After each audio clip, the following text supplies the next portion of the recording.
Well, mga kapopong, kumusta? Well, alam ko naman na ang karamihan sa inyo minsan ay nagkakaroon rin ng problema o hindi pagkakaunawaan sa mga kapitbahay o mga kalapitbahay nyo dyan. Pero ito kasing topic natin ngayon na halos ilang linggo pa lang ang nakakaraan, ay alam nyo ba ang ginawa nitong PhD o doctorate student na ito? Well, ito lang naman nahuli siya sa CCTV na naglalagay ng isang chemical sa singit ng pintuan ng kanyang kapitbahay. At alam niyo ba ang dahilan sa kung bakit ilang beses na pala niya ito ginagawa sa kanyang kapitbahay? Actually, ganito kasi ang istorya niyan.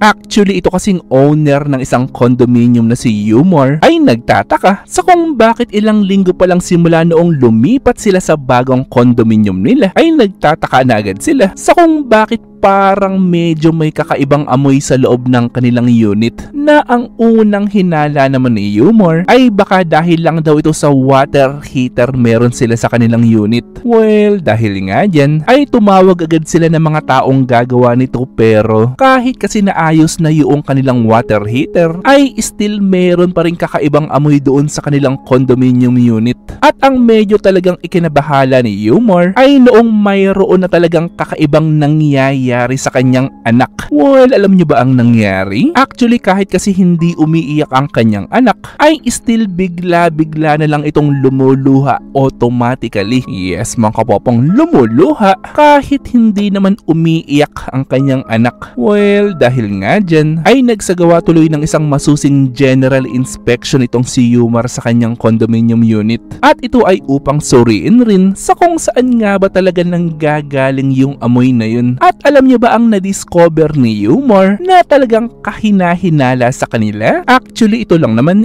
noong mapansin niya na parang mayroong uka o maliit na sira ang kanyang pintuan, na isang maliit na sira naman na hindi mangyayari kung walang taong gagawa talaga noon. Well, dahil nga dyan sa discovery na yan, at dahil rin sa hinalang mayroon talagang posibleng taong gumagawa nito, ay nagdesisyon na lang itong si Yumar na maglagay ng isang hidden camera o isang CCTV doon sa halaman sa labas ng kanyang pintuan. Which is ang laking gulat naman niya ay noong makita niya itong kapitbahay niya na ito na mayroon palang isang bagay na intentionally na inilalagay niya doon sa pintuan nila. Yes, mga kapopong, base na nga sa suot at base na rin doon sa hawak nitong tao na ito, ay masasabi na agad natin na posibleng isang chemical nga itong inilagay niya. Well, dahil nga dyan sa discovery na yan, ay pansamantalang umalis muna ang pamilya ni Yumar doon sa kanilang unit. And at the same time ito na rin ang pagkakataon upang isumbong ni Yumar sa kapulisan itong ginagawa nitong lalaki na ito. At alam niyo ba ang resulta ng ginawang investigasyon ng mga kapulisan? Well, base lang naman sa investigasyon, ay ito palang lalaki na ito